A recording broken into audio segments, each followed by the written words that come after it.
सावित्रीबाईंचा जन्म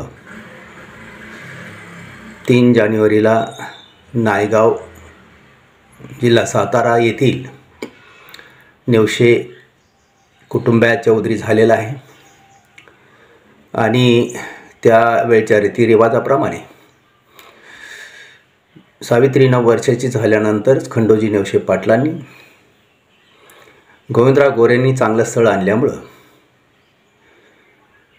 या लहानग्या सावित्रीचा विवाह ज्योतिराव फुलेंशी झालेला आहे। खरं तर हा दुर्ग शर्करा योग आहे। एका महामानवाची एका महामातेची भेट झालेली आहे आणि हे दोन्ही दाम्पत्य तमाम भारतीयांच्या सर्वांगीण विकासाचं खऱ्या अर्थाने पाऊल ठरलेलं आहे। सावित्रीबाई फुल्यांचं लग्न झालं। लहानगी सावित्री फुल्यांच्या घरी आली। फुल्यांचा भाजीपाला आणि फुलांचा व्यवसाय होता। पेशवाच्या काळात तो भरभराटीस आलेला होता आणि मग गोविंदराव गोरे हे प्रसिद्ध फुलाचे व्यापारी, तसेच त्यांचे चिरंजीव ज्योतिराव हे सुद्धा फुलांच्या सजावटीमध्ये आणि कामामध्ये वाकबगार होते। त्यांचा गोरे या नावाचा उल्लेख नंतर फुले या नावाने झालेला आहे। खरं तर महात्मा फुलेंचं जीवन हे क्रांतिकारी आहे। महात्मा फुलेने ज्यावेळेस आपल्या पत्नीला घरात आणलं, त्यांना समजलं की सावित्रीला लिहिणं वाचता येत नाही। मग सुरुवातीला धूळपाटीवर, नंतर तिला सावित्रीला चांगल्या पद्धतीचं शिक्षण आणि मग नगरच्या D.Ed. महाविद्यालयामध्ये, मिशनरी महाविद्यालयामध्ये त्यांचं शिक्षिका आणि आद्य शिक्षिकांचं शिक्षण झालेलं आहे। हे सावित्रीला शिकवून केवळ महात्मा थांबले नाहीत, तर त्यांनी असं ओळखलं की ते म्हणतात, विद्येविना मती गेली, मतीविना नीती गेली, नीतीमुळे शूद्र कसे, इतके अनर्थ एका अविद्येने केलेले आहेत। आणि मग ही अविद्या जर लोकांच्यामध्ये आहे तर ही जनता स्वतःचा उद्धार कसा करू शकेल? त्यातली त्या स्त्रियांना त्या काळात शिक्षणात बंदी होती। मनोव्यवस्थेप्रमाणे जर स्त्री शिकली तर धर्म बुडतो, स्त्री जर शिकली तर अक्षराच्या आळ्या बनतात, तिच्या ताटात पडतात आणि नवरा मरतो। अशा प्रकारची दहशत असल्यामुळे स्त्रिया अशिक्षित राहिल्या आणि मग अशिक्षित राहिलेल्या स्त्री ही कुटुंबाला पुढे नेऊ शकणार नव्हती आणि म्हणूनच बहुजनांच्या त्या काळी उपेक्षित जीवन पदरी आलेलं होतं। म्हणून महात्मा फुलेंनी सुरुवातीला 1 जानेवारी 1848 रोजी पुण्यामध्ये भिडेवाड्यामध्ये पहिली मुलींची शाळा स्थापन केली। नंतर त्यांनी अगदी शूद्रांसाठी शाळा चालू केल्या आणि बघता बघता 18 शाळा झाल्या। त्या शाळेचा विस्तार इतका मोठा झाला की नंतर नगर जिल्हा, पुणे जिल्हा या सगळ्या भागामध्ये शाळा पसरल्या आणि ही शाळेचं शैक्षणिक कार्य पाहून मेजर कँडी यांच्या हस्ते फुले दाम्पत्याचा शैक्षणिक कार्याबद्दल सत्कार केलेला आहे। खरं तर सावित्रीची शाळासुद्धा मिशनरी अधिकाऱ्यांनी, शिक्षण अधिकाऱ्यांनी पाहिली, त्यावेळेस खरोखर सुंदर असं कौतुक सावित्रीबाईंनी शिकवत असलेल्या शाळेचं केलेलं आहे। या बाबतीत फातिमा बेन शेख आणि उस्मान शेख यांचं भरपूर सहकार्य लाभलेलं आहे। खरं तर हा मुलींना शिकवतो, हे दाम्पत्य मुलींना शिकवतं आणि आपला धर्म बुडवतो, म्हणून धर्म मार्तंडांनी खूप कोल्हीकुई केली आणि महात्मा फुलेंना घराच्या बाहेर काढलं। त्यावेळेस उस्मान शेख या मुस्लिम कुटुंबाने त्यांना आधार दिला, नव्हे तर त्यांच्या शैक्षणिक कार्यामध्ये आणि इतर सर्व सामाजिक चळवळीमध्ये त्यांचं योगदान आहे। सुरुवातीला त्यांनी पाहिलं स्त्रिया शिकल्या परंतु अजूनही बिचकत आहेत, कारण का तर ज्या गोष्टी अंधश्रद्धेच्या होत्या त्या त्यांच्यामध्ये भरपूर होत्या। म्हणून त्यांनी स्त्रियांची लवकर लग्न होती त्या काळी, आणि लवकर झाल्यानंतर त्या मुलीचा नवरा जर मेला तर तिला विधवेचं जीवन जगावं लागायचं.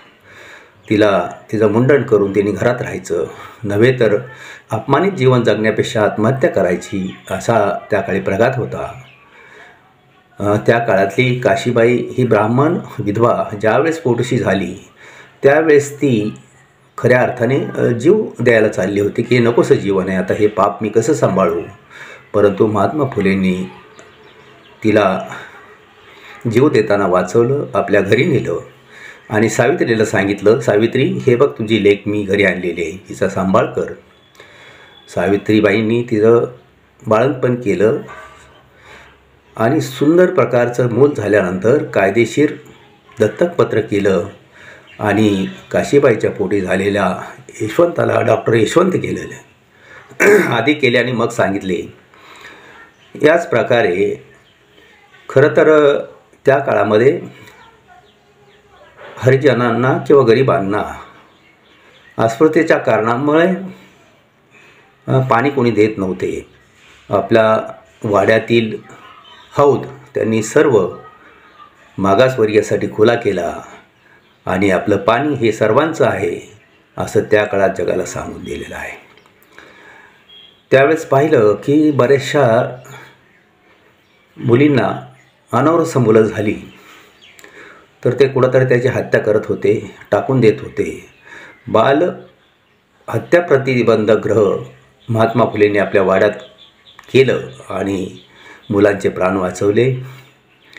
त्याचबरोबर विधवा तरुणपणी विधवा झाल्या तर अशा विधवांना त्यांचं मानसिक प्रबोधन करून विधवांचे पुनर्विवाह घडवून आणले. हेच नाही तर सत्यशोधक समाजाची स्थापना करून सत्यशोधक चळवळीचा त्यांनी प्रसार केलेला आहे. सावित्रीबाई फुलेंचं कार्य या बाबतीत फार मोठं आहे. महात्मा फुले यांना ज्यावेळेस अर्धांगवायू झाला त्यावेळेस सावित्रींनी त्यांचं भरपूर त्यांची सेवा केली आणि त्यांचं निधन झाल्यानंतर सार्वजनिक सत्यधर्माचं पुनर्जीवन वेगाने केलेले आहे. सार्वजनिक सत्यधर्माचं पारायण त्यांनी गावात करायला लावली आणि स्त्रियांमध्ये शिक्षणाचा प्रसार करून स्त्रियांना जागृत केलं. त्याचबरोबर स्त्रियांच्या विकासासाठी, स्त्रियांच्या प्रगतीसाठी शालेय काम अहर्निश चालू ठेवलं. ज्यावेळेस पुण्यामध्ये आणि सर्वत्र भारतामध्ये प्लेगची साथ आली होती त्यावेळेस लोक अगदी पशुपक्ष्यासारखी पटापट जात होती. अशा वेळेस त्यांनी आपल्या डॉक्टर यशवंताला परदेशातून बोलून घेतलं आणि तिथं दवाखाना उघडला आणि प्लेगच्या साथीमध्ये जे लोक रुग्ण झालेले आहेत, आजारी पडलेत, अशांसाठी त्यांनी रुग्णालय उघडलं आणि लाखो लोकांचं त्यांनी जीव वाचवला आहे.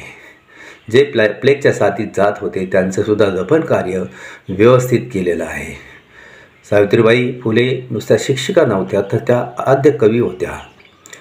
काव्य फुले, बावन कशी सुबोध रत्नाकर यासारखं लेखन त्यांनी सुंदर केलेलं आहे आणि त्यांचं कार्य हे बहुमोलाचं, बहुअंगाने श्रेष्ठ आहे. कारण सावित्रीला जर समजून घ्यायचं असेल तर सावित्रीचं शैक्षणिक कार्य आपण समजून घेतलं पाहिजे. सावित्रीबाईंना जर समजून घ्यायचं असेल तर त्यांनी बहुजनवादी विचारसरणी स्वीकारली पाहिजे. सावित्रीला समजून घ्यायचं असेल तर कर्मकांड, अंधश्रद्धा सोडून दिली पाहिजे. आजच्या स्त्री केवळ सावित्रीमुळे साक्षर झालेली, साक्षर नव्हे तर उच्च पदावर गेलेली आहे, परंतु ती सावित्रीला विसरली आहे.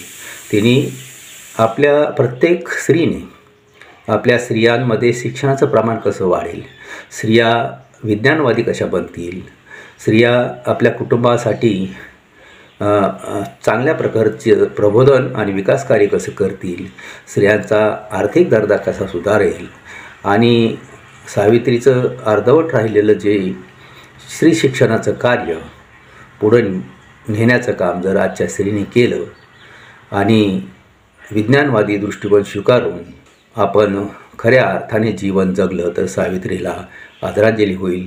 मी त्यांना भारतीय बौद्ध सभा दौंड शहर शाखेच्या वतीने त्यांच्या जन्मदिनी विनम्र असं अभिवादन करून थांबतो. जय भीम, नमो बुद्धाय, जय सावित्री.